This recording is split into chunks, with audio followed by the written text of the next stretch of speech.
Episode की शुरू वैसे होती है जहाँ पे खत्म हुआ था। फिर मिस्टर बेन कहते हैं कि अरे गाना खत्म हो गया है, ऐसा लगता है कि रस्में शुरू होने वाली है।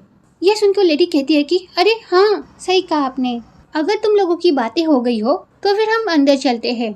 मेरी बेटी की शादी है आज और मैं बहुत ही खुश हूँ। चलिए चलिए आइए आप लोग। फिर टीचर की मॉम कहती है कि हाँ चलते हैं। फिर टीचर की मॉम क्यू से कहती है कि उम्मीद है कि तुम समझ चुके हो। फिर टीचर की मॉम मिस्टर बेन से कहती है कि चलिए हम अंदर चलते हैं मिस्टर बेन। फिर टीचर क्यू से कहती है कि क्यू अब तुम घर जाओ, बाद में कॉल करती हो तुम्हें। फिर टीचर की मॉम टीचर से कहती है कि टीचर अब चलो भी। फिर टीचर मिस्टर बेन के साथ वहाँ से चली जाती है। उनके वहाँ से जाने के बाद क्यू अपना गुस्सा वहाँ पे रखे हुए चीज़ों पर उतारता है। फिर ये सीन पे कट होता है। फिर हम अंदर शादी का सीन देखते हैं जहाँ पर सब लोग काफ़ी खुश होते हैं। फिर बुके फेंकने का भी टाइम आ जाता है और सारी लड़कियाँ खड़ी हो जाती है उस बुके को पकड़ने के लिए। फिर दुल्हन की माँ कहती है कि रुक जाओ लड़कियों रुक जाओ, जिसे ये बुके मिलेगा उससे ये सोने की चेन भी मिलेगी। ये कहते हुए वो उस चेन को उस बुके के साथ अच्छी तरीके से बांध देती है जाके वो गिरे ना। फिर हम देखते हैं कि सब लोग उस बुके को पाने के लिए काफी ज्यादा उतावले हो रहे होते हैं और इसी बीच ना वहाँ पर क्यू आ जाता है। क्यू टीचर का हाथ पकड़ता है और वहाँ से उसे ले जाता है। फिर टीचर क्यू से कहती है कि क्यू ये क्या कर रहे हो तुम। फिर क्यू कहता है कि लोगों को हम में नहीं उस बुके और इस शादी में इंटरेस्ट है। ये सुन के और क्यू को इतना उदास देख के टीचर क्यू से कहती है कि क्या बात है क्यू, तुम क्या मुझसे कुछ कहना चाहते हो। तो क्यू कहता है कि मैं जाने से पहले तुमसे कुछ पूछना चाहता था। ये सुन के टीचर कहती है कि तो फिर तुम पूछो। फिर क्यू कहता है कि मिस्टर बेन को लेकर तुम्हारे दिल में अभी भी ऐसी ही फीलिंग है क्या। क्यू की बात सुन के टीचर कहती है कि क्यू ऐसा कुछ नहीं है। फिर क्यू कहता है कि तुम्हारी मॉम मुझे बिल्कुल नहीं पसंद करती, वो बस चाहती है कि तुम और मिस्टर बेन एक हो जाओ। पर टीचर मैं हार नहीं मानूंगा, मैं लड़ता रहूंगा। आई जस्ट होप कि इस लड़ाई के बाद मुझे मेरे हक का इनाम मुझे मिल जाए। फिर टीचर क्यू से कहती है कि क्यू तुम्हें लेकर मेरा फैसला कोई नहीं बदल सकता, ठीक है। ये बात सुन के क्यू के चेहरे में एक स्माइल सी आ जाती है। फिर टीचर क्यू से कहती है कि अब तुम खुश हो ना, तो फिर तुम अब जाओ, ठीक है। ये कह के टीचर जारी होती है पर क्यू टीचर को रोक लेता है और उसे गले लगाते हुए कहता है कि टीचर रुक जाओ ना। फिर टीचर क्यू से कहती है कि क्यू तुम अब जाओ। ये कहते हुए टीचर वहाँ से जाने की कोशिश करती है पर क्यू टीचर को वहाँ से जाने नहीं देता। फिर क्यू टीचर से कहता है कि पहले तुम मुझे आई लव यू बोलो। ये सुन के टीचर शर्माते हुए क्यू से कहती है कि क्यू। फिर क्यू टीचर के क्लोज होते हुए कहता है कि चलो अब कह भी दो प्लीज़ ना टीचर प्लीज़। फिर टीचर क्यू को आई लव यू कहती है और क्यू टीचर को किस कर लेता है। फिर हम देखते हैं कि दुल्हन ने अपना बुके फेंक दिया होता है और वो बुके डाला और ताऊ को मिल जाता है। उस बुके को पकड़कर दोनों काफ़ी खुश हो ही रहे होते हैं। इसी बीच वहाँ पर उन दोनों के बीच जो पर्दा लगा हुआ होता है वो गिर जाता है, जिस वजह से सब लोग टीचर और क्यू को किस करते हुए देख लेते हैं। और इस चीज़ को देखकर तो सब लोग शॉक हो जाते हैं और सब लोग टीचर को जब देख रहे होते हैं, जिस वजह से टीचर को थोड़ा अजीब फील होने लग जाता है। जैसे कि देखो आपको ना कोई देख रहा है, पता नहीं कैसे पर हमें पता चल जाता है ना कि हमें वो व्यक्ति देख रहा है, वैसे ही टीचर को भी पता चल जाता है कि कोई उसे देख रहा है। पर यहाँ पर कोई नहीं, यहाँ पर काफ़ी जन होते हैं जो टीचर और क्यू को देख रहे होते हैं, जिस वजह से टीचर और क्यू को फील हो जाता है कि उन्हें कोई देख रहा है। फिर वो दोनों जब देखते हैं तब वो दोनों खुद शॉक हो जाते हैं। उसके बाद टीचर क्यू से अलग होते हुए अपनी मॉम को देखने लग जाती है, जो शॉकिंगली बस टीचर को देखे जा रही होती है। और आप देख सकते हो वहाँ पर बेन सर भी है जो खुद शॉक हो गए होते हैं। ऐसे उन्हें पता तो है टीचर क्यू के बारे में, पर आप समझ ही सकते हो आपकी क्रश किसी और को किस कर रही है तो बेन सर बेचारे थोड़ी ना अच्छा फील करे होंगे। फिर ये सीन पे कट होता है। फिर हम टीचर की मॉम को देखते हैं जो उस शादी से जा रही होती है और टीचर अपनी मॉम के पीछे आ रही होती है और उन्हें रोकने की कोशिश कर रही होती है, पर टीचर की मम्मी उसकी सुन नहीं रही होती है। फिर टीचर अपनी मॉम से कहती है कि मॉम प्लीज रुकिए ना। फिर टीचर की मॉम गुस्से में रुक जाती है और जब टीचर आती है तो टीचर की मॉम टीचर पर बरस जाती है और उस पर बहुत गुस्सा करने लग जाती है और टीचर अपनी मॉम को संभालने की कोशिश करती है, पर टीचर की मॉम बहुत गुस्से में होती है, जिस वजह से वो टीचर की कोई बात नहीं सुनती। फिर टीचर अपनी मॉम को क्यों और अपने बारे में सब कुछ बता देती है और उनसे कहती है कि मॉम, मैं आपको सब कुछ बताने वाली थी, इसलिए मैंने आपसे आज लंच के लिए कहा था, क्योंकि मैं आज आपको क्यों से मिलाने वाली थी। ये सुनकर टीचर की मॉम और गुस्सा हो जाती है और टीचर को कहती है कि तुम्हें पूरी दुनिया में एक यही मिला था, ड्रग डीलर। यह सुनकर टीचर कहती है कि नहीं मॉम, क्यों ऐसा नहीं है, वो बेगुनाह है मॉम। यह सुनकर टीचर की मॉम कहती है कि हाँ तो उसका नाम तो जुड़ा हुआ है ना, बताओ कौन मानेगा कि पहले वो इस काम में नहीं था। लोगों को बस एक मौका चाहिए होता है बेटा, जाके वो लोगों की बुराई कर सके। आज तुम क्या चाहती हो, लोग ये कहे कि मेरी बेटी एक ड्रग डीलर से प्यार करती है? तुम बताओ मैं कैसे करूंगी लोगों का सामना। फिर टीचर की मॉम काफी रोने लग जाती है। फिर टीचर अपनी मॉम से कहती है कि मॉम, मैं जानती हूँ इस वक्त आप काफी गुस्से में हो, जब कल आपका गुस्सा शांत हो जाएगा तब हम इस बारे में बात करेंगे। ये सुनकर टीचर की मॉम गुस्से में कहती है कि मुझे इस बारे में कोई बात नहीं करनी, और ऐसे भी बात करने का कुछ बचा ही नहीं है। ये कहकर वहाँ से जारी होती है और इसी बीच वहाँ पर क्यों आ जाता है। फिर क्यों टीचर की मॉम से कहता है कि रुकिए मैम, रुकिए प्लीज, आप मुझे माफ कर दीजिए, ये सारी गलती मेरी है। मैं जानता हूँ कि मैंने गलत किया है, पर मैं टीचर से बहुत प्यार करता हूँ। यह सुनकर टीचर की मॉम गुस्से में कहती है कि बकवास बंद कर। फिर टीचर की मॉम क्यों पर इतना गुस्सा होती है ना, इतना गुस्सा होती है कि क्या बताओ, उसे इतना बुरा भला बोलती है ना। फिर टीचर अपनी मॉम को शांत करने की कोशिश करती है, पर टीचर की मॉम शांत नहीं होती है और उल्टा वो टीचर पर गुस्सा हो जाती है और टीचर से कहती है कि तुम चुप करो टीचर, तुम मुझसे बात मत करो टीचर, तुम दोनों को प्यार करना है ना, ठीक है तो फिर करो, जैसी तुम्हारी मर्जी, पर तुम ये याद रखना कि तुमने मेरा बहुत दिल दुखाया है। ये कहते हुए वो काफी ज्यादा रो रही होती है। फिर टीचर की मॉम वहाँ से चली जाती है। फिर क्यों टीचर से कहता है कि टीचर, तो टीचर क्यों को गुस्से में देखने लग जाती है। फिर क्यों टीचर से कहता है कि टीचर मुझे माफ कर दो। फिर टीचर क्यों को कुछ कहती नहीं, वो वहाँ से चली जाती है। फिर ये सीन है प्रकट होता है। फिर हम नेक्स्ट डे का सीन देखते हैं। टीचर कार लेकर अपने ऑफिस आती है और उसकी कार को कोई देख लेती है। ये देख के कोई ग्रुप में मैसेज करके सबको बता देती है। इस कोई को मैं जब भी देखती हूँ ना, मुझे काफी गुस्सा आता है। इसी की वजह से ना ऑफिस में आग लगती है। अगली बार भी इसी ने आग लगाया था, आप लोगों को याद ही होगा। फिर टीचर ऑफिस के अंदर आती है और सब लोग टीचर के बारे में गॉसिप करने लग जाते हैं और ये चीज को टीचर भी समझ जाती है, पर टीचर उन्हें कुछ कहती नहीं और वो वहाँ से चली जाती है। फिर टीचर अपनी केबिन में घुसने ही वाली होती है, इसी बीच वहाँ से क्यों निकलता है। ये देख के टीचर चौंक जाती है और क्यों को देखने लग जाती है और क्यों एक स्माइल के साथ टीचर को देख रहा होता है और उन दोनों को पूरा ऑफिस देख रहा होता है और ये चीज क्यों भी देख लेता है। फिर क्यों टीचर से कहता है कि वो डाला ने मुझे कुछ डॉक्यूमेंट्स तुम्हारी केबिन में रखने के लिए कहा था। ये सुनने के बाद टीचर क्यों से कहती है कि ठीक है अब हटो। फिर टीचर अंदर चली आती है और टीचर के वहाँ से जाने के बाद ये ऑफिस के लोग भी वहाँ से चले जाते हैं।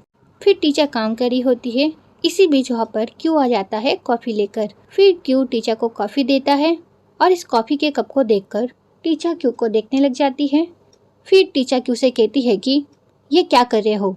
फिर क्यों एक स्माइल के साथ टीचर से कहता है कि हाँ मैं जानता हूँ उस दिन जो हुआ वो सही नहीं था और जो मैंने किया वो गलत था, पर तुम मुझे प्लीज़ माफ़ कर दो। यह सुन के टीचर क्यों को कुछ कहती नहीं, उस कॉफ़ी कप को ले लेती है। फिर टीचर इधर उधर देखने के बाद क्यू को खींचकर थोड़ा दूर लेकर जाती है। फिर टीचर क्यू से कहती है कि कितनी बार तुम्हें मैंने इस चीज को लेकर वार्न किया था, तुम हर बार गुस्से में मुसीबत खड़ी करके मुझसे माफी नहीं मांग सकते क्यों। यहाँ पर टीचर सही होती है क्योंकि क्यू हमेशा ऐसा ही करता है, पहले भी क्यू ऐसा कर चुका है। अगर आपने पुराने एपिसोड देखे हैं तो आपको पता ही होगा क्यू बड़ा गुस्से वाला है। फिर टीचर क्यू से कहती है कि तुम एक अडल्ट हो, कोई बच्चे नहीं। फिर क्यू कहता है कि बस ये आखिरी बात था टीचर, प्लीज मुझे माफ कर दो। फिर टीचर क्यू से कहती है कि अगर तुम इसी तरह बचकाने हरकतें करते रहे ना तो मुझे तुमसे कोई बात नहीं करनी। ये कहते हुए टीचर क्यू के कॉफी को क्यू को लौटा देती है और वहाँ से जारी होती है। पर क्यू टीचर का हाथ पकड़ लेता है और उसे कहता है कि हे टीचर। क्योंकि इस तरह से हाथ पकड़ने की वजह से टीचर और गुस्सा हो जाती है। फिर क्यू टीचर से कहता है कि टीचर तुम कहना क्या चाहती हो, मतलब क्या है तुम्हारा। हाँ। फिर टीचर गुस्से में कहती है कि ये सही वक्त नहीं है ये बात करने का, समझे तुम, अब छोड़ो मेरा हाथ। फिर क्यू कहता है कि नहीं मैं नहीं छोड़ूंगा। फिर टीचर गुस्से में कहती है कि क्यों, मैंने कहा ना मेरा हाथ छोड़ो। पर क्यू टीचर का हाथ नहीं छोड़ता और इसी बीच में वहाँ पर बेंसर आ जाते हैं और वो टीचर से कहते हैं कि टीचर क्या यहाँ पर कोई प्रॉब्लम है। और बेंसर को वहाँ पर देखकर क्यू टीचर का हाथ छोड़ देता है। फिर टीचर कहती है कि कुछ भी नहीं मिस्टर बेन। यह कहते हुए वो वहाँ से गुस्से में चली जाती है। फिर टीचर के वहाँ से जाने के बाद क्यू भी वहाँ से जा रहा होता है, पर बेंसर क्यू को रोक लेते हैं और उससे कहते हैं कि क्यू रुक जाओ, अच्छा होगा कि तुम काम के वक्त सिर्फ काम करो। ऑफिस खत्म होने के बाद तुम अपने निजी मामले के बारे में बात कर सकते हो। यह सुन के क्यू कहता है कि आप कहना क्या चाहते हैं? फिर मिस्टर बेन कहते हैं कि ये तुम्हारा बॉस कह रहा है, अगर तुम ऐसे ही बचकानी हरकतें करते रहे टीचर के साथ तो मुझसे बुरा कोई नहीं होगा। यह कह के मिस्टर बेन भी वहाँ से चले जाते हैं और बेचारी क्यू का मुंह सूख जाता है। यहाँ पे क्यू डिजर्व करता है ये सब सुनना, क्योंकि उसने सच में गड़बड़ कर दिया होता है। अगर वो गुस्से में उस दिन वो करता नहीं तो ये सारी चीजें होती नहीं।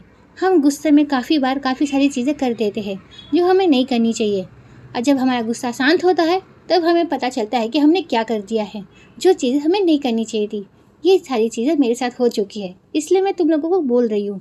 अगर आप लोगों को भी काफी गुस्सा आता है तो अपने गुस्से को सच में कंट्रोल करना सीखो यार, नहीं तो आप भी मुसीबत में पड़ जाओगे। फिर हम टीचर को देखते हैं जो डाला के पास भागते हुए आती है और उससे कहती है कि डाला, मेरी अपॉइंटमेंट रीशेड्यूल कर दो। ये कहते हुए वह से जारी होती है। इसी बीच वहाँ पर मिस्टर बेन आ जाते हैं और टीचर से कहते हैं कि कहाँ पर जा रही हो तुम? फिर टीचर मिस्टर बेन से कहती है कि फर्नीचर फैक्ट्री में प्रॉब्लम हो गई है। फैक्ट्री के ओनर ने कुछ लोगों को भेजा है ताकि वहाँ का ताला तोड़कर वो वहाँ का सामान ले जा सके। तो वहाँ पर जो गार्ड्स है उनके साथ प्रॉब्लम हो रही है, वो सब वहाँ पर झगड़ा कर रहे हैं। फिर डाला कहती है कि बेन सर, टीचर वहाँ पर अकेली जा रही है। यह सुन के मिस्टर बेन और क्यू दोनों ही साथ में कहते हैं कि मैं भी तुम्हारे साथ चलता हूँ। यह सुन के तीनों एक दूसरे का मुंह देखने लग जाते हैं। फिर मिस्टर बेन टीचर के हाथ से फाइल लेते हुए कहते हैं कि टीचर, तुम्हारा वहाँ पर अकेला जाना सही नहीं होगा, मैं चलता हूँ तुम्हारे साथ। ये कहते हुए वो टीचर का सामान लेते हुए वहाँ से जा रहे होते हैं। फिर क्यू मिस्टर बेन से कहता है कि फिक्र करने के लिए थैंक यू बॉस, पर यह केस मेरी टीम का है इसलिए मैं जाऊंगा टीचर के साथ। और इस बार मिस्टर बेन को थोड़ा गुस्सा आ जाता है। फिर मिस्टर बेन क्यू से कहते हैं कि क्यू, तुम ऐसे मामलों में हमेशा इम्पेशेंट होते हो, तुम्हें क्या लगता है तुम हमारी मदद कर पाओगे? बिल्कुल भी नहीं, तुम यहीं पे रुको। फिर मिस्टर बेन टीचर से कहते हैं कि चलो। फिर क्यू मिस्टर बेन से कहता है कि मैं मदद कर पाऊंगा, ध्यान रख सकता हूँ मैं टीचर का। इन दोनों को ऐसे लड़ते हुए देखकर डाला कहती है कि इस तरह से समय बर्बाद मत कीजिए, आप तीनों वहाँ पर चली जाइए, मैं यहाँ का काम संभाल लूंगी। फिर क्यू गुस्से में कहता है कि इसका फैसला टीचर कर सकती है। फिर क्यू टीचर को देखते हुए कहता है कि मुझे साथ आने दो टीचर। फिर टीचर क्यू को देखने लग जाती है और मिस्टर बेन को भी देखने लग जाती है। फिर टीचर बोलती है कि मेरे साथ मिस्टर बेन जाएंगे, तुम यहाँ पर रहकर डाला की मदद करो। ये कहते हुए वो मिस्टर बेन के साथ वहाँ से चली जाती है। और यहाँ पर क्यू का मोए मोए हो गया होता है, क्योंकि क्यू को लगा था कि टीचर क्यू का साथ देगी, पर टीचर क्यू का साथ नहीं देती, क्योंकि टीचर को भी पता है क्यू थोड़ा गुस्से वाला है। अगर क्यू को वहाँ पर ले जाएगी तो झगड़ा और भी बढ़ सकता है, इसलिए टीचर ने मिस्टर बेन को चुना होता है। फिर हम टीचर और मिस्टर बेन को देखते हैं जो वहाँ पर पहुँच गए होते हैं। मिस्टर बेन और टीचर उन दोनों पार्टी को समझाने की कोशिश कर रहे होते हैं, पर ये दोनों पार्टी एक दूसरे से लड़ने के लिए एकदम तैयार थे। इस वजह से वो मिस्टर बेन और टीचर का कोई बात नहीं सुनते। मिस्टर बेन और टीचर इन दोनों को काफ़ी समझाने की कोशिश करते हैं, पर इन दोनों को कुछ समझ में नहीं आ रहा होता है। इन लोगों के सर पर तो खून सवार होता है, जिस वजह से ये लोग मारा पीटी करने लग जाते हैं। और इसी बीच मिस्टर बेन को भी चोट लग जाती है टीचर को बचाते हुए। ये देख के टीचर कहती है कि मिस्टर बेन, आप ठीक तो है ना? और इसी झगड़े के बीच वहाँ पर क्यू आ जाता है।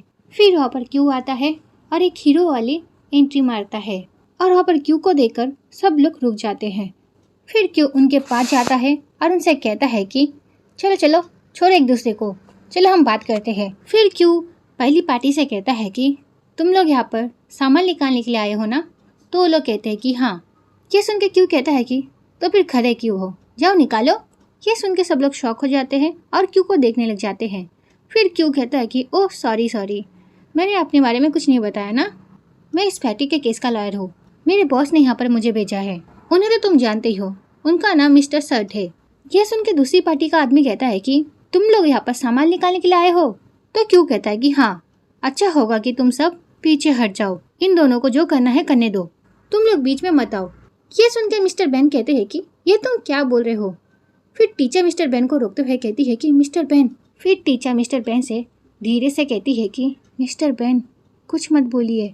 यह सुन के मिस्टर बेन चुप हो जाते हैं और क्यू इस चीज़ का फ़ायदा उठाते हुए मिस्टर बेन को कहता है कि अरे बुढ़े, तुम कोई वकील हो क्या? किस तरह के वकील हो यार तुम इन लोगों को एक अच्छी सलाह तक नहीं दे पाए। क्या फिर तुमने इन लोगों को सलाह दी है? तो फिर क्या ये लोग तुम्हारी सलाह मानना नहीं चाहते? किस्मत ही खराब है इन लोगों की, क्योंकि इन लोगों को मेरा जैसा वकील नहीं मिला है।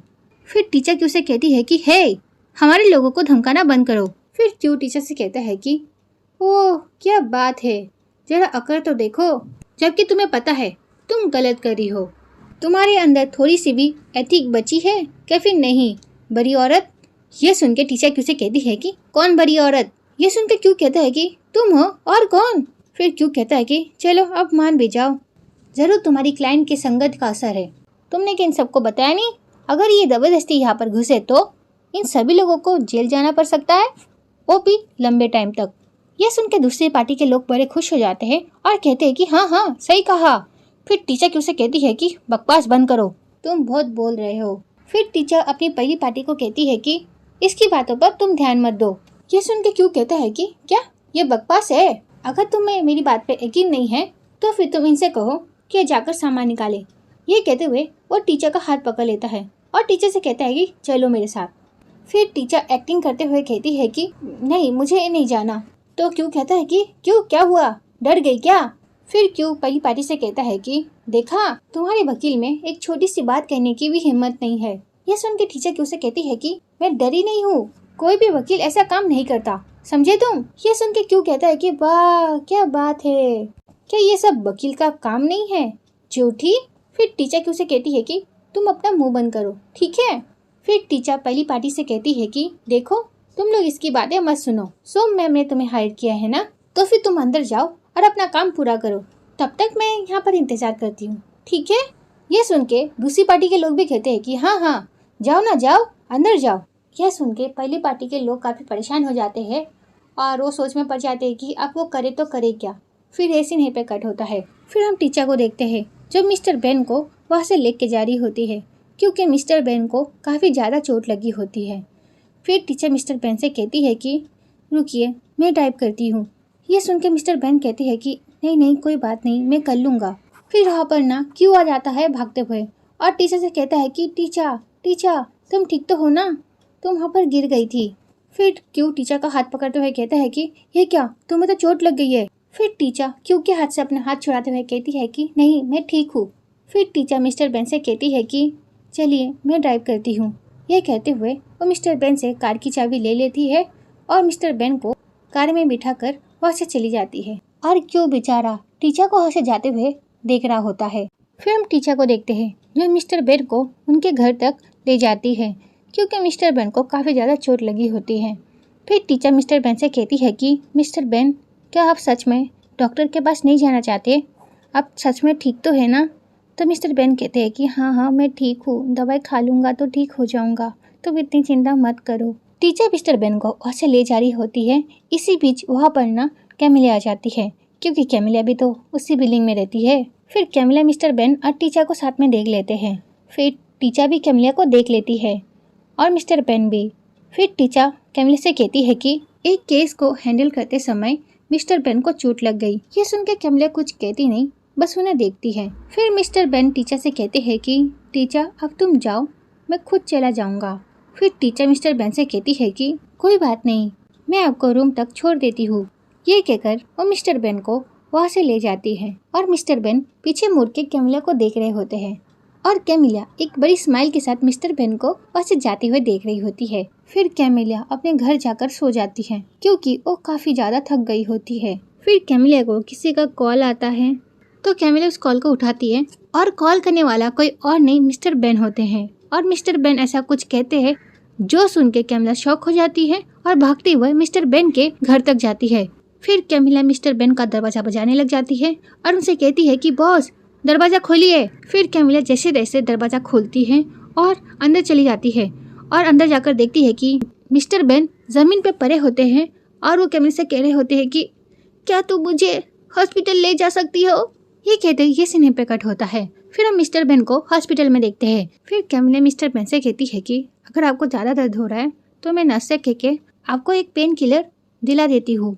ये सुन के मिस्टर बेन कहते हैं कि नहीं नहीं मैं ठीक हूँ, तुम घर जा सकती हो और थैंक यू मुझे यहाँ पर लाने के लिए। ये सुन के कैमिलिया कहती है कि ठीक है तो फिर मैं चलती हूँ।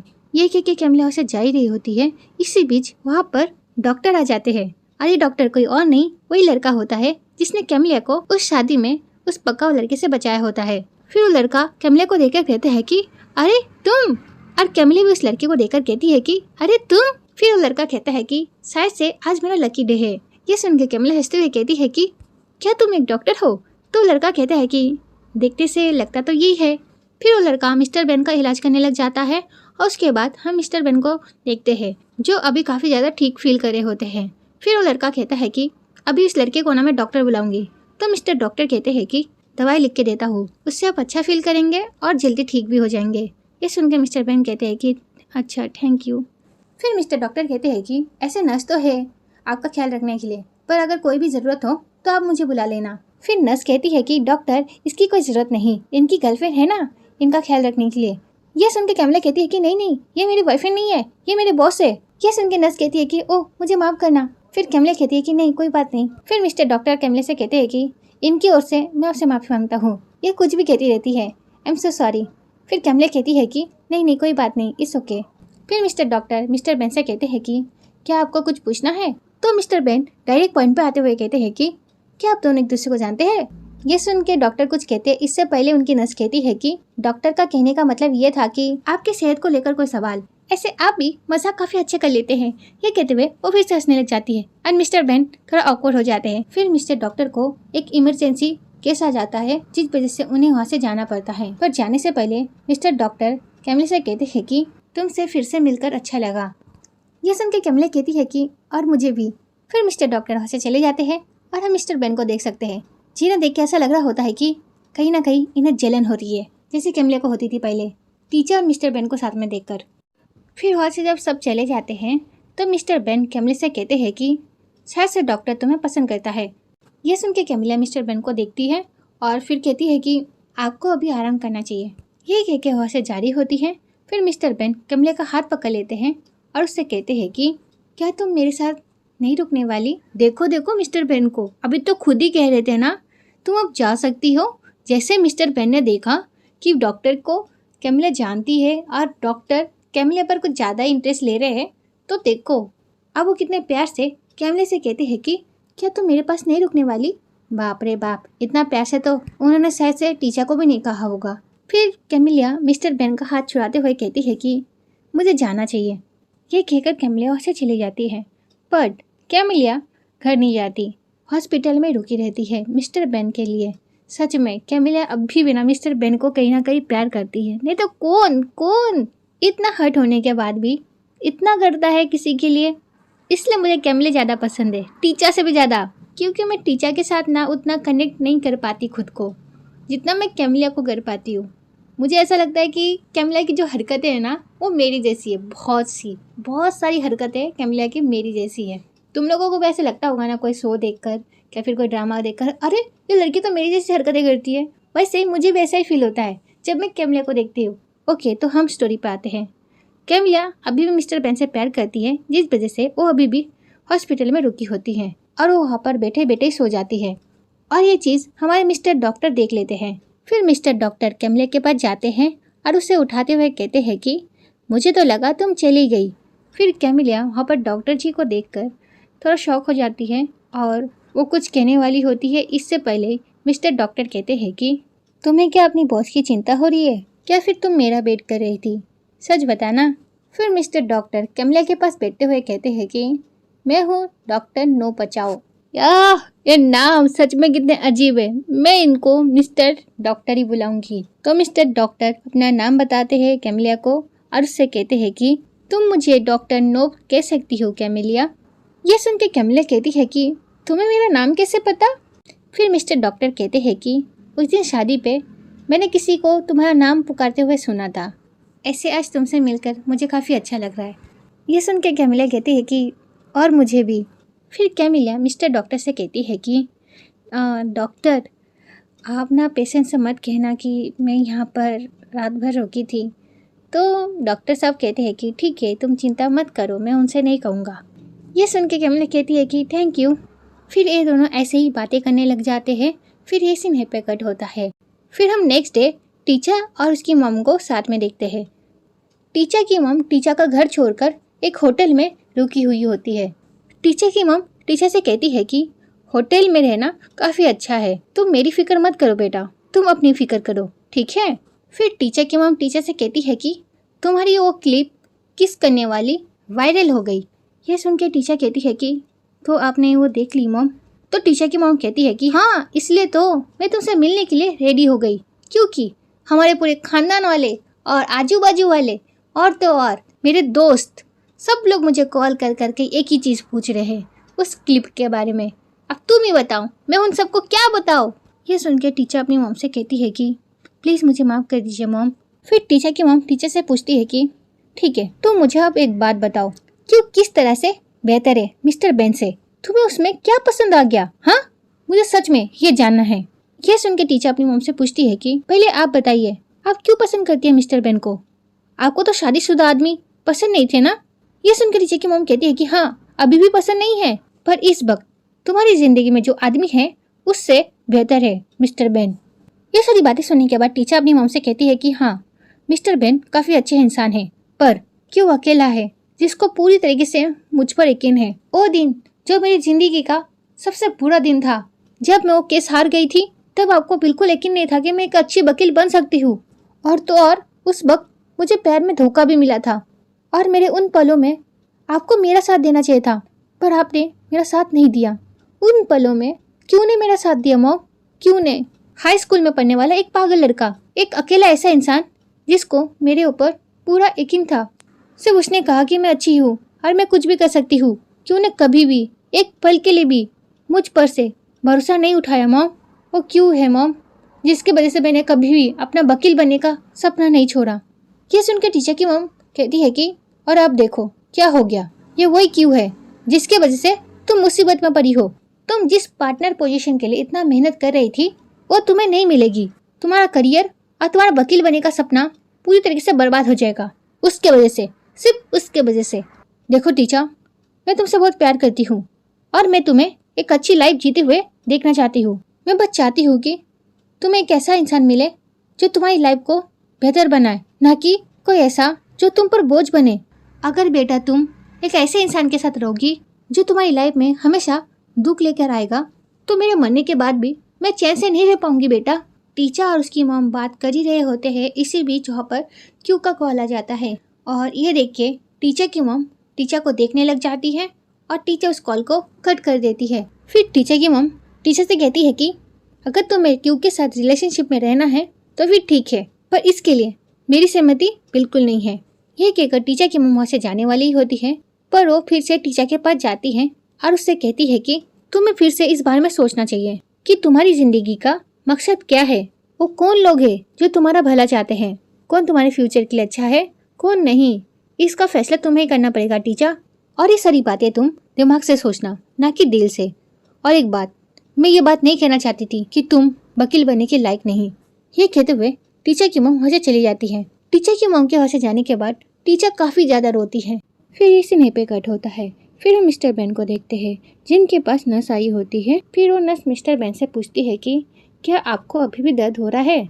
तो मिस्टर बेन कहते हैं कि हाँ, थोड़ा थोड़ा दर्द तो हो रहा है, पर कल से मैं काफ़ी ज़्यादा बेहतर महसूस कर रहा हूँ। ये सुन के नर्स कहती है कि मैं आपके लिए दवाई लाई हूँ और थोड़ी देर में नाश्ता भी आ जाएगा, आप इस दवाई को ले लेना जिससे आप जल्दी ठीक हो जाएंगे। ये सुन के मिस्टर बेन कहते हैं कि ठीक है, मैं ले लूँगा। फिर नर्स कहती है कि आप कहे तो मैं आपके एम्प्लॉय को बुला दूँ। ये सुनकर मिस्टर बेन कहते हैं कि कौन सी एम्प्लॉय? तो नर्स कहती है कि वही आपके सुंदर एम्प्लॉय, वो बेचारी पूरी रात बाहर बैठी रही, अभी जस्ट थोड़ी देर पहले वॉशरूम गई थी, अभी आती होगी।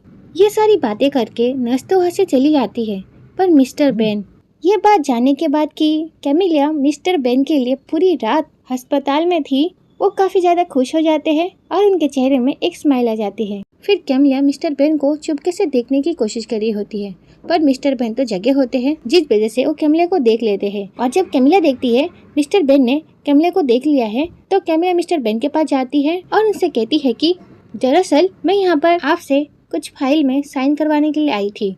ये सुनकर मिस्टर बेन कहते हैं कि हाँ, तो कहाँ है वो फाइल्स? ये सुन के कैमिलिया बहाना बनाने लग जाती है और कहती है कि वो मैं शायद से कार में भूल गई हूँ, रुकिए मैं अभी लेके आती हूँ। ये कहते हुए वो वहाँ से जारी होती है। फिर मिस्टर बेन कैमिलिया से कहते हैं कि ये किसकी हुडी पहनी है तुमने? तो कैमिला कहती है कि अरे ये हुडी ये तो मेरी है। यह सुन के मिस्टर बेन कहते हैं कि कल रात को ऐसी एक हुडी एक नर्स ने भी पहनी थी, शायद से तुमने उसके लिए है, क्यों है ना? तो कैमिला झूठ बोलते हुए कहती है कि नहीं। फिर मिस्टर बेन कैमिला से कहते हैं कि तुम्हें झूठ पकड़ना आता है पर तुम्हें झूठ बोलना नहीं आता। नर्स ने मुझे बताया तुम कल पूरी रात मेरे कमरे के बाहर बैठी थी। यह सुन के कैमिला कहती है कि नहीं, मैं तो नहीं रुकी थी यहाँ पर। अब कैमिला के झूठ बोलने से क्या ही फर्क पड़ता है, मिस्टर बेन को सारी बातें पहले से पता चल चुकी है। फिर मिस्टर बेन कैमिला से कहते हैं कि मेरी फिक्र करने के लिए बहुत बहुत शुक्रिया। फिर कैमिला कहती है कि नहीं, मुझे आपकी कोई फिक्र नहीं। यह सुन के मिस्टर बेन कहते हैं कि तो फिर तुम पूरी रात यहाँ पर क्यों रुकी थी, तुम वापस घर क्यों नहीं गई, बोलो। बेन सर की सारी बातें सुन के कैमिला कुछ कह नहीं पाती और वो चुप हो जाती है। फिर मिस्टर बेन ही कहते हैं कि क्योंकि मुझे ऐसा लगता है कि तुम्हें मेरी परवाह है। ये सारी बातें सुनने के बाद कैमिला मिस्टर बेन को आगे कुछ कहती। इसी बीच वहाँ पर हमारे डॉक्टर जी आ जाते हैं। डॉक्टर जी आकर मिस्टर बेन को कहते हैं कि गुड मॉर्निंग मिस्टर बेंजामिन और मिस कैमिलिया। डॉक्टर नॉक को वहाँ पर देखकर कैमिला कहती है कि हेलो डॉक्टर नॉक। फिर मिस्टर डॉक्टर कैमिला से कहते हैं कि मेरा काम खत्म हो गया है, क्या हम दोनों कुछ खाने चले। फिर कैमिला मिस्टर बेन से कहती है कि सुन लिया ना आपने, मैं यहाँ पर आपके लिए नहीं डॉक्टर नॉक के साथ खाने के लिए रुकी थी। फिर कैमिलिया डॉक्टर नॉक के साथ वहाँ से चली जाती है और मिस्टर बेन बस उनको वहाँ से जाते हुए देख रहे होते हैं। फिर ये सीन पे कट होता है। फिर हम किट और डाला को देखते हैं जो क्यू की बातें सुन के हंस रहे होते हैं। क्यू डाला को और किट को कल उसने जो फैक्ट्री में जाकर किया उस बारे में बताते हुए काफ़ी प्राउड फील कर रहा होता है। और ये सारी बातें सुनने के बाद उसके दोस्त भी काफ़ी खुश हो जाते हैं और उसकी तारीफ करने लग जाते हैं। और इनकी तारीफें सुनने के बाद क्यू भी काफ़ी खुश हो जाता है। ये लोग हंसी मजाक कर ही रहे होते हैं, इसी बीच वहाँ पर टीचा जाती है। तो डाला टीचा को देख लेती है और वो कहती है कि वो देखो टीचा आ रही है। फिर डाला किट से कहती है कि अब तुम देखना वो यहीं पे आएगी। डाला के इतने कहते ही टीचा भी क्यू के पास चली जाती है। उसके बाद क्यू टीचा से कहता है कि गुड मॉर्निंग टीचा। फिर टीचा क्यू से कहती है कि मैं आखिरी बार तुमसे ये बात कह रही हूँ, अगर तुमने मेरे दिए हुए ऑर्डर्स नहीं माने तो मैं तुम्हें निकाल लूंगी मेरी टीम से। यह सुन के किट और डाला दोनों शॉक हो जाते हैं और क्यू तो कुछ ज़्यादा है। फिर क्यू टीचर से कहता है कि पर मैंने ऐसा किया क्या है। फिर टीचर क्यू से कहती है कि मैंने तुमसे कहा था कि तुम यहाँ पर रह के डाला की हेल्प करना, पर तुम फिर भी अपनी मर्जी से फैक्ट्री आ गए। ये सुन के क्यू कहता है कि पर मैं तो बस मदद करने की कोशिश कर रहा था टीचर। ये सुन के टीचर कहती है कि तुम्हें क्या लगता है, क्या तुम इतने काबिल हो जो तुम किसी भी हालातों को सुधार सकते हो? ये सब ना तुम कहीं और करना, क्योंकि यहाँ हम सब एक टीम है। हर प्रोजेक्ट को स्टेप बाय स्टेप प्लान किया जाता है, उसमें होने वाले हर फायदे और नुकसान को देखा जाता है और उस चीज को समझा भी जाता है। इमोशनल होके काम करके तुम सिर्फ अपनी मुसीबत बढ़ा रहे हो। तुम वहाँ पर एक वकील होने का नाटक कैसे कर सकते हो? क्यों? तुम्हारे पास लॉ प्रैक्टिस करने का लाइसेंस तक नहीं है, तुम तो अब तक एक वकील बने तक नहीं हो। क्या होगा अगर फैक्ट्री ओनर को पता चल गया कि तुम कोई वकील हो ही नहीं? क्या तुमने इस बारे में एक बार भी सोचा? नहीं, क्योंकि तुम तो बिना सोचे कोई भी काम कर देते हो, क्यों है ना? फिर माफी मांगने के लिए आ जाते हो। ये बचकानी हरकतें तुम अपने पास ही रखो। ये सारी चीजें तुम मेरे ऑफिस में मेरी टीम में नहीं कर सकते। टीचर के मुंह से ये सारी बातें सुन के क्यू को काफी बुरा लगता है और उसे इस बात का भी बुरा लगता है कि उसके फ्रेंड्स के सामने टीचर ने क्यू को इस तरह से डांटा है। फिर क्यू टीचर से कहता है कि मैंने बस तुम्हारी मदद करने के बारे में सोचा।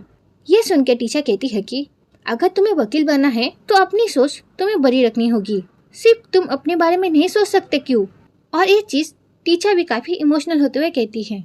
अब तुम लोगों को ऐसा लग सकता है कि टीचर ने क्यू को कुछ ज़्यादा ही बोल दिया है, पर टीचर ने जो बोला है ना वो क्यू के भलाई के लिए बोला है। क्योंकि उस फैक्ट्री ओनर को अगर पता चल जाए कि क्यू ने वकील होने का नाटक किया है और झूठ बोलकर उसके आदमियों को बुद्धू बनाया है, तो क्यू पर केस कर सकता है, जिस वजह से टीचर ने क्यू को इतना डांटा होता है।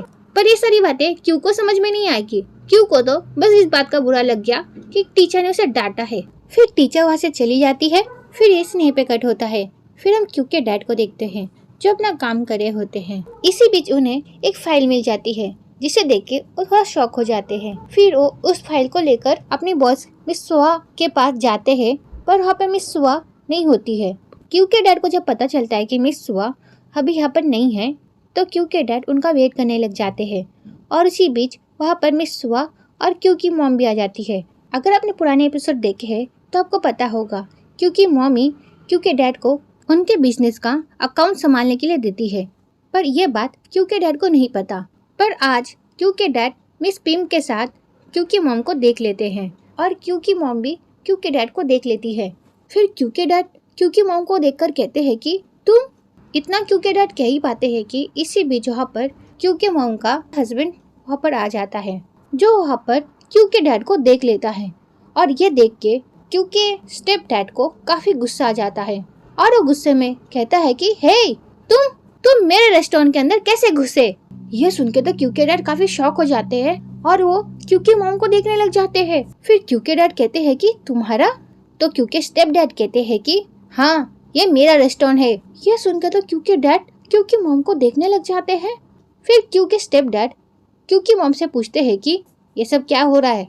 क्यू की मॉम कुछ कहती इससे पहले क्यू के डैड क्यू के स्टेप डैड से पूछते हैं कि तुम मालिक हो तो फिर तुमने मुझे हायर क्यों किया है। ये सुन के क्यू के स्टेप डैड कहते हैं कि पागल हो गए हो क्या, तुम्हें हायर किसने किया है बताओ। ये कहते ही उन्हें समझ में आ जाता है कि ये किसने किया होगा। फिर क्यू के स्टेप डैड क्यू के मॉम से गुस्से में कहते हैं कि किसने किया है ये। क्यू के स्टेप डैड को इतने गुस्से में देख के क्यू की मॉम काफी डर जाती है और वो चुप हो जाती है। फिर क्यू के स्टेप डैड गुस्से में उनका हाथ पकड़ते हैं और उनसे कहते हैं कि तुमने इस आदमी को मेरा अकाउंट्स हैंडल करने के लिए दिए। क्योंकि मॉम अपने हस्बैंड को क्या बोले उन्हें कुछ समझ नहीं आ रहा था। फिर उनके एक्स हस्बैंड उनसे कहते हैं कि तुम मुझे इस काम की सैलरी दे रही थी। फिर क्यू की मॉम कहती है कि मैं बस मदद करना चाहती थी। ये सुनने के बाद क्यू के डैड को काफी गुस्सा आ जाता है और क्यू के डैड काफी चिल्लाने लग जाते हैं क्यू की मॉम पर। फिर क्यू के डैड क्यू की मॉम को काफी ज्यादा सुनाते हैं और तो और उनके ऊपर फाइल फेंक कर भी मारते हैं। ये देख के उनके हस्बैंड को काफी गुस्सा आ जाता है और वो क्यू के डैड से कहते हैं कि हे तेरी हिम्मत कैसे हुई मेरी बीबी के साथ ऐसा करने की। ये कहते हुए वो क्यू के डैड को एक पंच मार देते हैं। फिर क्यू की मॉम अपने हस्बैंड को रोकती हैं और उन्हें सब करने के लिए मना करती है। फिर क्यू के डैड क्यू के स्टेप डैड को देखने लग जाते हैं। फिर क्यू के स्टेप डैड कहते हैं कि तू देख क्या रहा है लूजर, मुझ पर हाथ उठाएगा। ये कहते ये सीने पे कट होता है। फिर हम क्यू को देखते हैं जिसे उसकी मॉम का कॉल आया होता है। तो क्यू अपनी मॉम का कॉल उठाता है तो क्यू की मॉम क्यू को सारी बातें बता देती है। ये सारी बातें जानने के बाद क्यू ऑफिस से भागते हुए चला जाता है अपनी डैड के पास। फिर हम क्यू के डैड को देख सकते हैं जिनकी हालत काफी खराब होती है। फिर क्यू अपने डैड को ढूंढ लेता है और उनके पास भागते हुए जाता है। क्यू अपनी डैड की हेल्प करने के लिए उनके पास जाता है पर क्यू के डैड क्यू को वहाँ से हटा देते हैं। फिर क्यू के डैड वहाँ से अपने घर चले जाते हैं और क्यू भी अपने डैड के पीछे पीछे चला आता है। फिर क्यू अपने डैड से कहता है कि डैड आप पहले शांत हो जाइए, आप यहाँ पे बैठिए। फिर क्यू अपने डैड को शांत करता है और वहाँ से दवाई लेने के लिए चला जाता है। फिर क्यू के वहाँ से जाने के बाद क्यू के डैड काफ़ी गुस्सा करने लग जाते हैं और सारी चीज़ें तोड़ने लग जाते हैं। ये देख के क्यू अपने डैड के पास जाता है और उन्हें रोकने की कोशिश करता है पर क्यू के डैड शांत नहीं हो रहे होते हैं, वो सारी चीज़ें तोड़ रहे होते हैं। फिर क्यू अपने डैड से कहता है कि डैड प्लीज़ प्लीज़ आप रुक जाइए। फिर क्यू के डैड क्यू से कहते हैं कि क्यों किया तुमने ऐसा, क्यों तुमने उससे पैसे लिए, तुम्हें पता है ना क्यों तुम्हारी माँ कितनी बुरी है, पर तुम्हें तो मेरी बातों पर यकीन ही नहीं है और तो और तुमने मुझसे झूठ भी कहा, क्यों किया तुमने ऐसा, क्यों किया। ये कहते हुए वो सारी चीज़ें तोड़ने लग जाते हैं। फिर क्यू को भी काफ़ी गुस्सा आ जाता है। फिर क्यू भी गुस्से में कहता है कि मैंने आपसे कुछ भी नहीं छुपा है डैड, मैं बस चाहता था कि आप दोनों फिर से एक हो जाए, क्या यह सोचना गलत था। क्योंकि ये सारी बातें सुनने के बाद क्यू के डैड कहते हैं कि तुम्हारी माँ के साथ रहने से अच्छा मैं किसी जानवर के साथ रहना पसंद करूँगा। ये कहने के बाद वो फिर से सामान तोड़ने लग जाते हैं। फिर क्यू अपने डैड को रोकता है और उनसे कहता है कि डैड प्लीज़ रुक जाइए। फिर क्यू के डैड क्यू से कहते हैं कि क्या तुम अपनी मॉम से इतना प्यार करते हो, अगर ऐसा ही है तो फिर तुम जाओ, मैं अकेला ही ठीक हूँ। ये कहते हुए वो क्यू को धक्का मारकर अपने घर से निकाल देते हैं। फिर वो क्यू से कहते हैं कि अब तुम जाओ और अपनी मॉम के साथ रहो। फिर क्यू अपने डैड को समझाने की कोशिश करता है पर क्यू के डैड काफ़ी ज़्यादा गुस्से में होते हैं, जिस वजह से वो क्यू को कहते हैं कि छोड़ दो मुझे अकेले। ये सुनने के बाद क्यू भी आगे कुछ कह नहीं पाता। फिर क्यू के डैड सारा सामान तोड़ने लग जाते हैं और क्यू बस अपने डैड को ये सारी चीज़ें करते हुए देख रहा होता है।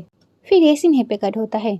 फिर हम टीचा की मॉम को देखते हैं जो टीचा के बारे में सोच रहे होते हैं और काफ़ी ज़्यादा परेशान हो रहे होते हैं। टीचा ने अपनी मॉम से जो जो बोला होता है उन बातों को सोचकर टीचा की मॉम काफ़ी ज़्यादा परेशान हो रही होती है। और टीचा की मॉम सोचती है कि क्या सच में मैंने अपनी बेटी का साथ कभी नहीं दिया? उसके बुरे वक्त में मैं उसके साथ क्यों नहीं थी? मैंने उसका साथ क्यों नहीं दिया? मैंने उस पर क्यों भरोसा नहीं किया? ये सारी बातें सोच के वो काफ़ी ज़्यादा परेशान हो रही होती हैं। फिर हम मिस्टर बेन और कैमिला को देखते हैं। कैमिला मिस्टर बेन को घर लेके आती है। फिर मिस्टर बेन कैमिला से कहते हैं कि शुक्रिया मुझे घर लाने के लिए और सॉरी तुम्हें डिस्टर्ब करने के लिए, क्योंकि तुमने मुझसे दूरी बना के रखी है, पर जब मैं बीमार पड़ा तब तुमने मेरा काफ़ी ज़्यादा ख्याल रखा, इसके लिए शुक्रिया। ये सुन के कैमिला कहती है कि ठीक है तो फिर मैं चलती हूँ। ये कह के कैमिला वहाँ से चली जाती है। फिर कैमिला अपने घर जाती है और वो मिस्टर बेन के बारे में सोचकर काफ़ी उदास हो रही होती है। फिर इसी बीच कैमिला को किसी का कॉल आता है तो कैमिला उस कॉल को उठा लेती है और उनसे बात करने लग जाती है। फिर कैमिला उस व्यक्ति से बात कर कर काफ़ी स्माइल कर रही होती है।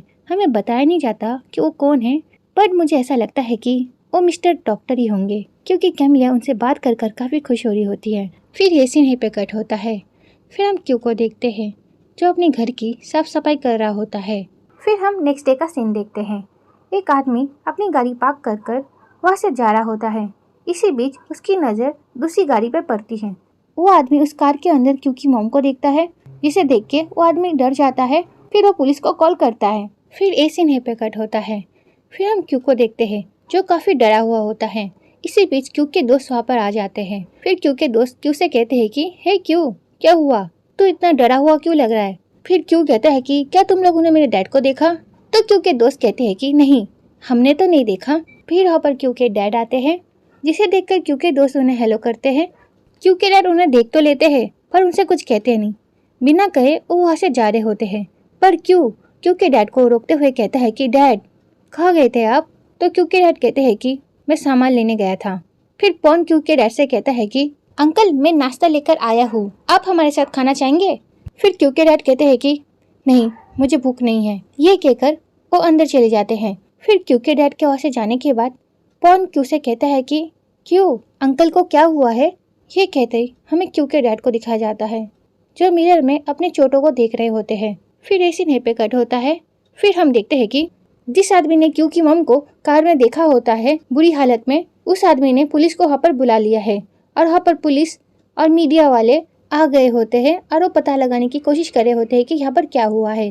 फिर हम टीचर को देखते हैं। फिर टीचर डाला से कहती है कि हे डाला, इमरजेंसी मीटिंग बुलाओ और तुम क्यू को भी बता देना। फिर डाला कहती है कि पर क्यू तो आज आया ही नहीं। ये सुन के टीचर कहती है कि पर क्यू? तो डाला कहती है कि मुझे नहीं पता, उसने कहा कि वो आज नहीं आ पाएगा। अच्छा टीचर, मैं अभी चलती हूँ, मुझे ये डॉक्यूमेंट्स सबमिट करने हैं। ये कहकर डाला वहाँ से चली जाती है। फिर टीचर सोच में पड़ जाती है कि कहीं मैंने उसे ज़्यादा तो नहीं कह दिया। ये कहकर टीचर क्यू के बारे में सोच ही रही होती है। इसी बीच वहाँ पर मिस्टर बेन आ जाते हैं। टीचर वहाँ पर मिस्टर बेन को देखती है। फिर वो अपने केबिन में जाकर बैठ जाती है। फिर वो खुद से कहती है कि मिस्टर बेन को इतनी चोट लगी है फिर भी वो ऑफिस आए हैं, पर क्यू को थोड़ा सा डांट क्या दिया, वो तो काम पर ही नहीं आया। अगर ऐसे चलता रहा तो वो वकील कैसे बनेगा? फिर टीचर काम करने लग जाती है और इसी बीच उसके हाथ से वही स्टील का डब्बा गिर जाता है जो क्यू ने टीचर को दिया होता है। फिर टीचर उसे उठाती है और उसे देखते हुए कुछ सोचने लग जाती है। फिर एक सीन हैप्पी कट होता है। फिर हमें टीचर को उसके फ्रेंड्स के साथ दिखाया जाता है। फिर टीचर अपनी फ्रेंड्स को सारी बातें बता देती है कि इतने दिनों में क्या क्या उसकी ज़िंदगी में हुआ है। ये सारी बातें जानने के बाद जून कहती है कि अगर मैं तेरी जगह होती तो मैं भी क्यू को डांटती। उसने दूसरी पार्टी की वकील होने की एक्टिंग की है। अगर उन लोगों को क्यू के बारे में पता चल जाए और वो क्यू को सू कर दे तो क्या करेगा और तुम क्या करोगी? ये सुन के टीचर कहती है कि वही तो, मैं भी उसे यही कहना चाहती थी, बट वो तो इस चीज को अलग वे में ले गया, उसे तो कोई बात समझ आती ही नहीं है। फिर नाम कहती है कि सच कहूँ तो इस वजह से क्यू को काफी डांट पड़नी चाहिए, थोड़ी बहुत डांट से कुछ नहीं होने वाला। फिर नाम टीचर से पूछती है कि तुमने उसके साथ सारी बातें कर ली है ना, उसे तुमने समझा दिया है ना इस बारे में? ये सुन के टीचर कहती है कि क्या? तो नाम कहती है कि टीचर तुम जो उस पर इतना चिल्लाई तो तुमने उसे बताया नहीं कि तुमने उस पर क्यों चिल्लाया, इसका रीजन क्या था? तूने उसे सच में ये सारी बातें नहीं कही कि वो पर्सनल और प्रोफेशनल लाइफ को अलग अलग रखे? अगर तू ऑफिस में उसे डांट देती है तो उसे बुरा मानना नहीं चाहिए, क्योंकि ऑफिस में तू उसकी बॉस है, ना कि गर्लफ्रेंड। पर बाहर तू उसकी बॉस नहीं है, तो तुझे उससे बाहर उसकी गर्लफ्रेंड बनकर बात करना चाहिए था इस बारे में। फिर जून कहती है कि क्या तूने उससे कोई बात की क्या फिर नहीं, बता जल्दी से हमें। फिर टीचा अपना सर हिलाते हुए कहती है कि नहीं, मैंने उससे कोई बात नहीं की और ना मैंने उसे समझाया।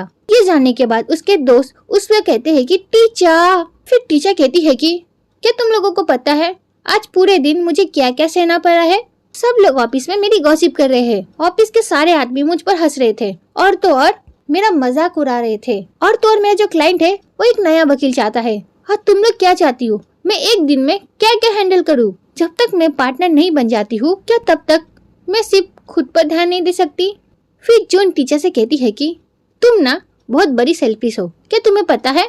फिर नाम भी कहती है। हाँ देख टीचर, तुझे ना क्यों की फीलिंग्स की कोई परवाह नहीं है। तुम्हें क्यों की प्यार की और अपनेपन की इतनी आदत हो गई है कि तुम्हें लगता है कि तुम उसके साथ जैसा चाहे वैसा कर सकती हो। पर टीचर ये गलत है। जितना वो तुमसे प्यार करता है उतना तुम्हें भी उससे प्यार करना चाहिए, समझ गई? फिर जून कहती है कि क्योंकि हालत देखकर मुझे पे की याद आती है। उसने हमेशा मेरे सारे नखरे उठाए, पर मैंने उसकी फीलिंग्स के बारे में कभी सोचा ही नहीं। और तुम देखो मेरे साथ क्या हुआ। और टीचर मैं नहीं चाहती कि तुम दोनों की हालत मेरी जैसी हो। टीचर जब अपनी फ्रेंड्स की बातें सुनती है तो कहीं ना कहीं उससे भी समझ आ जाता है कि उसने जो किया है वो गलत था। टीचर ने क्यू को उसके भलाई के लिए डांटा था, पर टीचर को ये सारी बातें क्यू को बाद में बता देनी चाहिए थी कि वो उसका भला चाहती है, ना कि उसका बुरा। इसलिए वो उसे इतना डांटती है, इतना रोकती है, जाके वो गलती ना करे और एक अच्छा लॉयर बन सके। फिर हम क्यू को देखते हैं जो अपने घर में पर्दे लगा रहा होता है। फिर क्यू पॉन से कहता है कि हे पॉन, इन पर्दों के लिए शुक्रिया।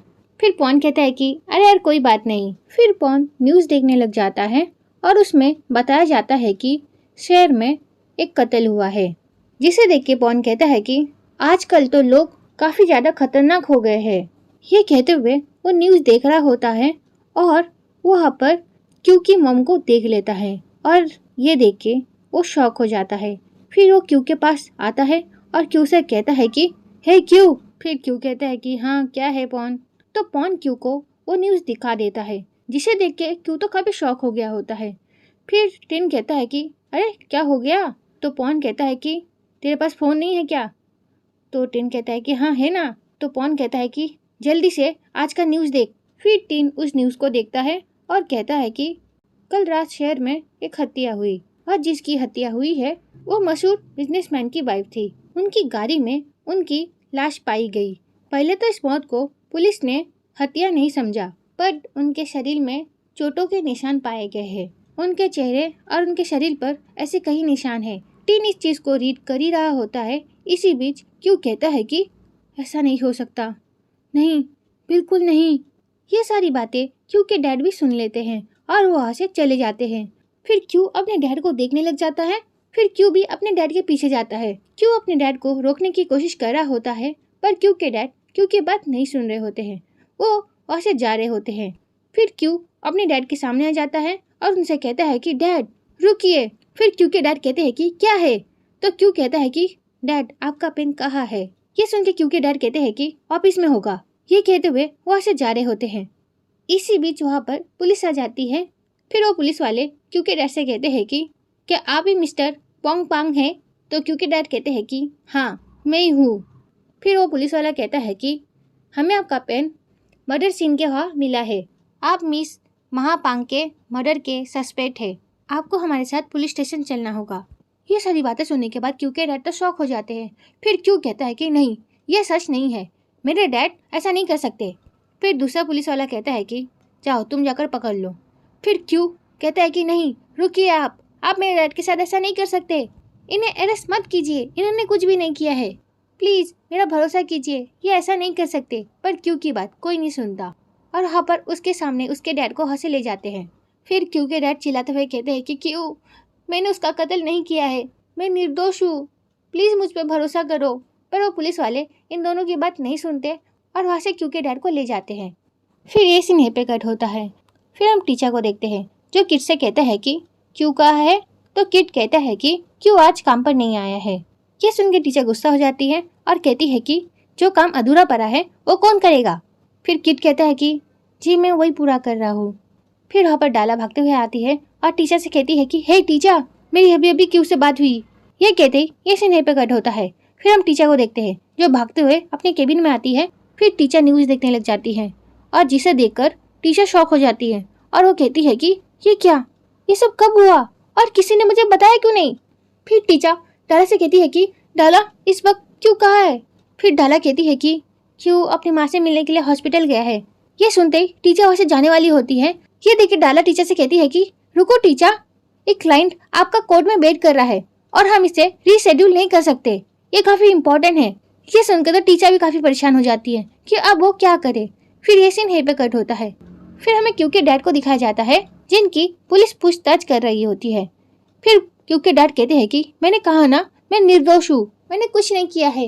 ये सुन के वो पुलिस वाला कहता है कि आपको किसी ने मिस ओपम के साथ देखा था और आपका ये पेन जहाँ पर उनकी हत्या हुई थी वहीं पे मिली है हमें, तो आप इस बारे में क्या कहना चाहेंगे।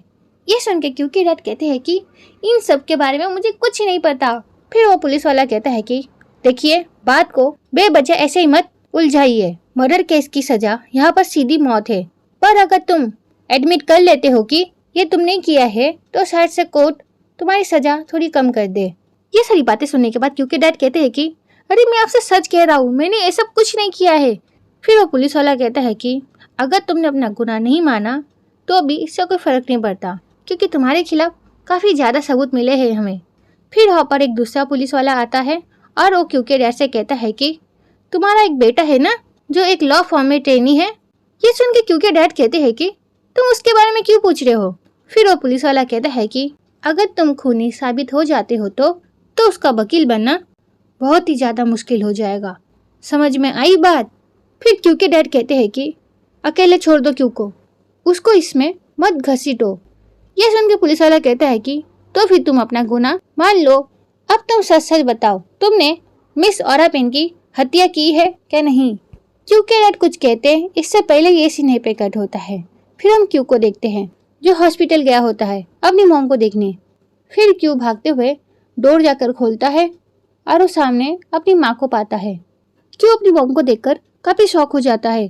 फिर क्यू की मॉम क्यू से कहती है कि क्या हुआ, तुम अपनी मॉम को ऐसे क्यों देख रहे हो, क्या मैं तुम्हें याद नहीं हूँ।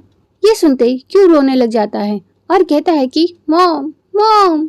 फिर क्यू अपनी मॉम को गले लगा लेता है और उनसे कहता है कि प्लीज मॉम आप मुझे छोड़ के मत जाइए।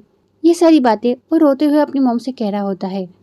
फिर क्यू की मॉम क्यू से कहती है कि तुम्हें पता है मैं तुम्हें कितने वक्त से गले लगाना चाहती थी और भला मैं तुम्हें छोड़कर क्यों जाऊँ। ये सुन के क्यू कहता है कि अगर ऐसी बात है मॉम तो आप मुझे गले लगाइए ना, पर आप मुझे छोड़कर मत जाइए। फिर क्यू की मॉम क्यू से कहती है कि मेरा बड़ा मन करता था कि मैं तुम्हें गले लगाऊं और तुम्हें काफ़ी प्यार करूं। क्यों बेटा, तुम जानते हो ना मैं तुमसे बहुत प्यार करती हूँ। ये सुन के क्यू कहता है कि हाँ मॉम मैं जानता हूँ। फिर क्यू की मॉम क्यू से कहती है कि बेटा क्यू तुम्हें वकील बनना ही होगा चाहे कुछ भी हो जाए। तुम एक ऐसा वकील बनना जिसे देखकर सबको नाज हो और मुझे भी। मेरा आशीर्वाद तुम्हारे साथ हमेशा है। मैं चाहती हूँ तुम एक अच्छे वकील बनो। ये सुनने के बाद क्यू काफ़ी रोने लग जाता है और अपनी मॉम से कहता है कि मॉम मैं आपसे वादा करता हूँ मैं एक अच्छा वकील बन के दिखाऊंगा मॉम, मैं आपका नाम रोशन करूँगा। यह सुन के क्यू की मॉम काफ़ी खुश हो जाती है और वो क्यू से कहती है कि मैं तुम्हें एक कामयाब इंसान बनते हुए देखना चाहती हूँ बेटा। फिर क्यू रोते हुए अपनी मॉम से कहता है कि मॉम मैं आपसे बहुत प्यार करता हूँ, बहुत ज़्यादा। ये कहते हुए वो अपनी मॉम को गले लगा लेता है और काफ़ी रोने लग जाता है। और फिर हमें दिखाया जाता है कि क्यू ये सारी बातें सोच रहा होता है। फिर क्यू अपनी मॉम को देखकर काफ़ी ज़्यादा रोने लग जाता है। क्यू अपनी मॉम को पकड़कर कहता है कि मॉम वापस आ जाइए प्लीज़, मॉम उठ जाइए ना। ये सारी बातें वो काफ़ी इमोशनल होते हुए कह रहा होता है और इस वक्त तो मुझे भी क्यू के लिए काफ़ी बुरा लग रहा होता है। फिर ये सीन है पे कट होता है। फिर क्यू के स्टेप डैड क्यू को हॉस्पिटल में देख लेते हैं। क्यू को देखकर क्यू के स्टेप डैड क्यू से कहते हैं कि हे तुम यहाँ पर क्या कर रहे हो। फिर क्यू के स्टेप डैड कहते हैं कि तुम्हें क्या लगा तुम यहाँ पर आकर मेरी बीबी के मौत के लिए मुझसे माफ़ी मांगोगे और मैं तुम्हें माफ कर दूंगा। हाँ, ऐसा कभी नहीं होगा। उस आदमी को मैं कभी माफ नहीं करूंगा जिसने मेरी बीबी को मारा है। ये सुन के क्यू को काफी गुस्सा आ जाता है। फिर क्यू अपने स्टेप डैड से कहता है कि मेरे डैड बेगुनाह है। फिर क्यू के स्टेप डैड क्यू का कॉलर पकड़ते हैं और उससे कहते हैं कि तेरा डैड एक खूनी है। ये कहते हुए उसे धक्का मार देते हैं। फिर वो कहते हैं कि तेरे बाप को मैं कभी नहीं छोड़ूंगा, जिंदगी भर वो जेल में सड़ेगा। ये कहने के बाद वो से जा रहा होता है और क्यू को भी काफी गुस्सा आ जाता है। पर वहाँ पर एक नर्स आ जाती है और कहती है कि प्लीज सर, प्लीज शांत हो जाइए, ये हॉस्पिटल है। जिस वजह से क्यू शांत हो जाता है और वो और कुछ कहता नहीं। फिर क्यू वहाँ से चला जाता है। फिर हमें टीचा को दिखाया जाता है जो भागते हुए क्यू के पास आती है। फिर टीचा अंदर जाकर देखती है कि क्यू काफी ज्यादा रो रहा है। फिर एक सीन यहीं पे कट होता है। फिर हम क्यू और टीचा को साथ में देखते हैं।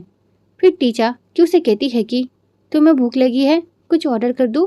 ये सुन के क्यू कहता है कि नहीं, मुझे भूख नहीं लगी है। ये सुन के टीचा कहती है कि पर क्यू? टीचा इतना कह ही पाती है कि क्यू कहता है कि मुझे जब भूख लगेगी मैं ऑर्डर कर दूंगा। ऐसे भी मुझे मेरी डैड की मदद करनी है तो उसके लिए तो ताकत चाहिए ही। फिर टीचा क्यू से कहती है कि इतना कुछ हो गया पर तुमने मुझे एक बार के लिए भी बताया नहीं। अगर लोग मुझे नहीं बताते तो मुझे कैसे पता लगता? फिर क्यू कहता है कि मुझे लगा कि तुम मुझसे गुस्सा हो। फिर टीचा क्यू से कहती है कि तुम्हें क्या लगता है, हाँ, ऐसे हालातों में मैं तुमसे गुस्सा रहती क्या? फिर टीचा क्यू को संभालने लग जाती है और उससे कहती है कि मैं तुम्हारे साथ हूँ क्यू। ये सारी बातें सुनने के बाद भी क्यू टीचा से कुछ कहता नहीं। फिर ये सीन यहीं पे कट होता है। नेक्स्ट डे हम कैमलिया और टीचा को देखते हैं। वो दोनों मीटिंग के लिए जा रहे होते हैं। इसी बीच वहाँ पर वो दोनों एक दूसरे से टकरा जाते हैं। फिर कैमलिया टीचर से पूछती है कि क्यू कैसा है? फिर टीचर कहती है कि पता नहीं, वो आज वापस नहीं आया। फिर कैमलिया पूछती है कि और केस का क्या हो रहा है? तो टीचर कहती है कि मुझे नहीं पता। ये दोनों बातें करते हुए मीटिंग रूम में पहुंच जाते हैं। फिर वो नमूना टीचर से कहता है कि तुमने अपने बॉयफ्रेंड के डैड के केस के बारे में कुछ पता किया है? ये सुन के टीचर गुस्से में कहती है कि मुझे नहीं पता। उसके बाद वहाँ पर मिस्टर बेन आ जाते हैं और वो कहते हैं कि ऐसे अचानक मीटिंग बुलाने के लिए मैं आपसे माफी चाहता हूँ। मेरी अभी अभी मिस्टर रॉस से बात हुई है और ये जो केस है वो काफी इम्पोर्टेंट है क्योंकि ये मिस्टर रॉसे ने हमें दिया है। उसके बाद मिस्टर बेन अपने असिस्टेंट से कहते हैं कि तुम इन्हें फाइल्स दे दो। ये सुन के उनकी असिस्टेंट सबको फाइल दे देती है। फिर मिस्टर बेन कहते हैं कि मिस्टर रॉस चाहते हैं कि हम एक स्पेशल टीम बनाएं जो रेबक ग्रुप को रिप्रेजेंट करे। ये सुन के सब लोग शॉक हो जाते हैं और सबसे ज्यादा तो टीचर, क्योंकि यहाँ पर किसी और की नहीं क्यू की मॉम की बातें चल रही होती है। फिर मिस्टर बेन कहते हैं कि मैं एक स्पेशल टीम बनाऊंगा जिसका हेड मैं हूँ और मैं चाहता हूँ कि आप सब उस टीम का हिस्सा बने। उसके बाद सब लोग टीचर को देखने लग जाते हैं और टीचर बेचारी शॉक होके वहाँ पर बैठी रहती है क्योंकि टीचर अब क्या करे, उसे तो कुछ समझ ही नहीं आ रहा होता है। क्योंकि अगर उसने ये केस नहीं लिया शायद से इस फॉर्म की पार्टनर ना बन पाए, पर अगर उसने ये केस ले लिया वो क्यू को क्या बोलेगी। फिर ये सीन पे कट होता है। फिर हम टीचर को देखते हैं जो मिस्टर बेन से कहती है कि देखिए मैं इस टीम का हिस्सा नहीं बन सकती। ये सुन के मिस्टर बेन कहते हैं कि क्योंकि इस केस में क्यू के पापा जुड़े हुए हैं क्या, इसलिए? ये सुन के टीचर कहती है कि अगर आपको ये बात पता है तो फिर आपने ये केस क्यों लिया? क्या आपको क्यू की थोड़ी सी भी फिक्र नहीं है? ये सुन के मिस्टर बेन टीचर से कहते हैं कि टीचर ये मेरा फैसला नहीं है, ये मिस्टर रॉस का फैसला है। रिबस ग्रुप एक बहुत बड़ी कंपनी है। वो लोग पहले हमारे साथ काम करने से मना कर रहे थे, पर अगर हमने उनके लिए ये केस जीता तो शायद से हमें उस कंपनी के सारे काम हमें मिलेंगे। फिर टीचर मिस्टर बेन से कहती है कि मैं ये केस नहीं लूंगी। यह सुन के मिस्टर बेन टीचर से कहते हैं कि टीचर तुम्हें किस फॉर्म का पार्टनर नहीं बनना। तुम्हें पता है मिस्टर रॉस ने खुद मुझे ये कहा है कि मैं तुम्हें इस केस में अपने साथ लूं, और अगर तुम ये केस नहीं लोगी तो मैं मिस्टर रॉस को क्या जवाब दूंगा। यह सुनकर टीचर मिस्टर बेन से कहती है कि क्या आप मुझे धमका रहे हैं मिस्टर बेन? तो मिस्टर बेन कहते हैं कि मैं तुम्हें क्यों धमकाऊंगा टीचर, तुम जरा इस बारे में गौर से सोचो। अगर तुम अपने प्रोफेशनल और पर्सनल लाइफ को अलग नहीं रख सकती तो मैं तुम पर कैसे भरोसा करूं कि तुम फॉर्म की पार्टनर बन सकती हो। देखो मुझे क्यू से ना पूरी हमदर्दी है, पर उसे समझना होगा किसी केस को लड़ने का मतलब कोर्ट के सामने काफी सारे सबूत पेश करना होता है। इसमें निजी भावनाएं शामिल नहीं होती है। हम जैसे वकीलों का एक ही काम होता है कि हम सारे सबूत इकट्ठा करें और कोर्ट के सामने पेश करना। बाकी जो फैसला है वो कोर्ट करेगा। टीचर मिस्टर बेन बात कर ही रहे होते हैं। इसी बीच वहाँ पर उनकी असिस्टेंट आ जाती है और वो कहती है कि जो आपसे मिलने के लिए आने वाले थे वो आ गए हैं। ये सुन के मिस्टर बेन कहते हैं कि ठीक है रुको। फिर मिस्टर बेन टीचर से कहते हैं कि टीचर तुम इस फॉर्म की पार्टनर बनने वाली हो, इसके लिए तुमने सालों से मेहनत की है, क्या तुम बस इस केस के कारण तुम वो सब गंवाना चाहती हो? प्लीज टीचर तुम इस बारे में ना थोड़ा अच्छी तरीके से सोचना। यह सुनकर टीचर मिस्टर बेन को कुछ कहती नहीं, वो हंसी जारी होती है। फिर जैसे ही टीचर डोर खोलती है तो सामने नारे को देखती है। ये नारा आप लोगों को याद है, हमारे टीचर का एक्स है। फिर नारा टीचर को देख के कहता है कि आपके साथ काम करने में मजा आएगा। अटर्नी टीचर कौन? नारे को ऊपर देख के टीचर काफी ज्यादा शॉक हो जाती है। फिर टीचर मिस्टर बेन को देखने लग जाती है। फिर मिस्टर बेन टीचर से कहते हैं कि नारा इस केस का वकील है। ये सुनकर तो टीचर काफी ज्यादा शॉक हो जाती है। फिर ये सीन पे कट होता है। फिर हम नारे को देखते हैं जो मिस्टर बेन के साथ बातचीत कर कर जा रहा होता है। इसी बीच वहाँ पर टीचर जाती है। फिर टीचर लिफ्ट के अंदर जाती है। फिर टीचर नारे से कहती है कि तुमने ये केस क्यों लिया? हाँ, ये सुनकर नारा कुछ कहता नहीं तो टीचर नारे से कहती है कि ये केस क्योंकि डैड के खिलाफ है, कहीं तुमने इसलिए तो नहीं लिया? तो तुमने क्यों से बदला लेने के लिए तुमने ये केस लिया, क्यों है ना? ये सुन के नारा कहता है कि तुम्हें वाकई लगता है मैं उस बच्चे के पीछे इतनी मेहनत करूंगा? ये सुन के टीचर कहती है कि तो फिर क्या मैं ये मान लूं ये एक इत्तेफाक है? ये सुन के नारा कहता है कि सच कहूं टीचर, ऐसी बातें सुन के यकीन करना मुश्किल हो जाता है कि तुम एक लॉयर हो। तो ये वीडियो यहीं पे खत्म होती है। नेक्स्ट पार्ट के लिए कमेंट करना। Okay bye bye.